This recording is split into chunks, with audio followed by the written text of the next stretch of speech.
ever been to either of these islands? Okinawa or Hawaii?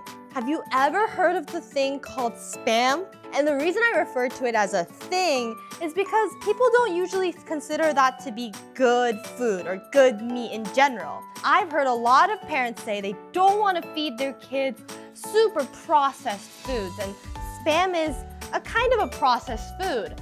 So there's a lot of stigma, which is considered to be like negative things surrounding this food. And now I personally love Spam. Sometimes when I really can't sleep at night, but I want a hearty meal right before I go to bed, or not right before I go to bed, but a little before I go to bed, I like to cook some of it up on a nice pan and put it on top of some steaming hot rice with a little bit of soy sauce. It's magic.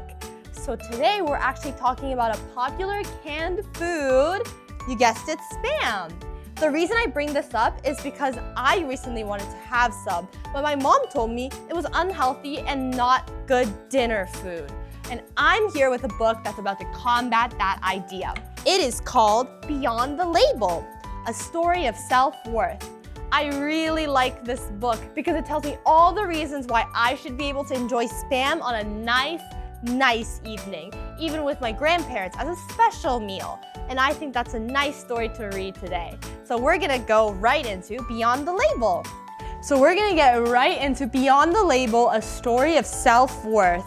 Beyond the Label, in the heart of San Francisco, inside a beautiful Victorian house, lived Leah and her parents. The family loved to cook, and their pantry was filled with gourmet foods in shiny bottles and elegant packaging.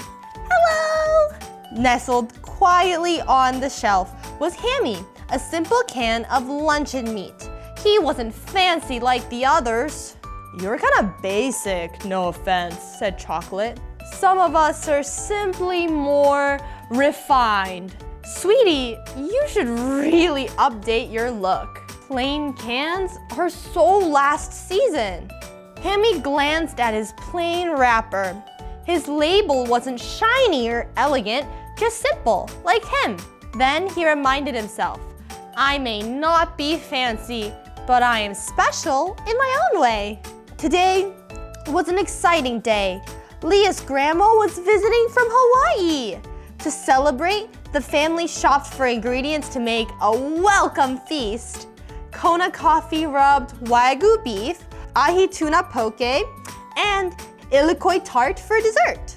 Then disaster struck. Leah's shoulder drooped. Grandma's celebration meal. What do we do now? Oh no, all the ingredients just fell out of the car. Whatever are they going to do? What are they gonna do when Grandma comes to visit and we have no food for her?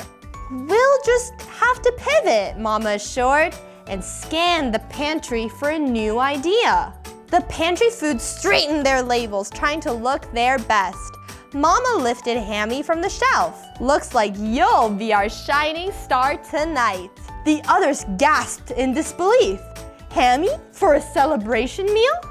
We'll make musubi.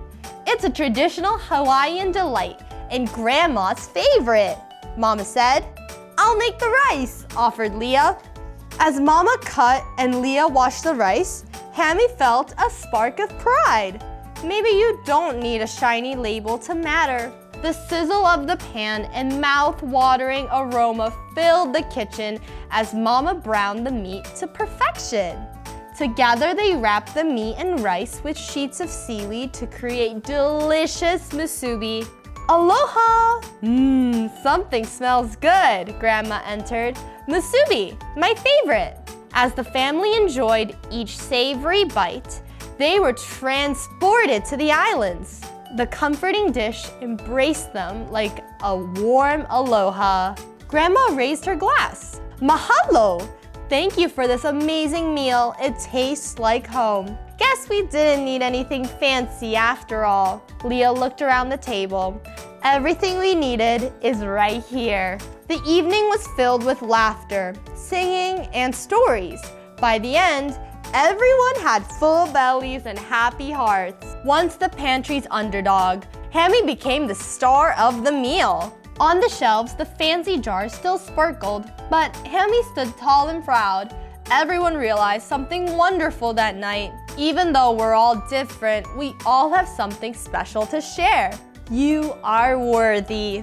And it gives you the instructions, ingredients, and the steps on how to make Spam Musubi so that you might enjoy this delicacy in your house too. I'm actually gonna read out this recipe to you in hopes that you can somehow follow this in your house. With adult supervision, of course. There's a lot of materials involved. So let's go into how we might make this delicacy.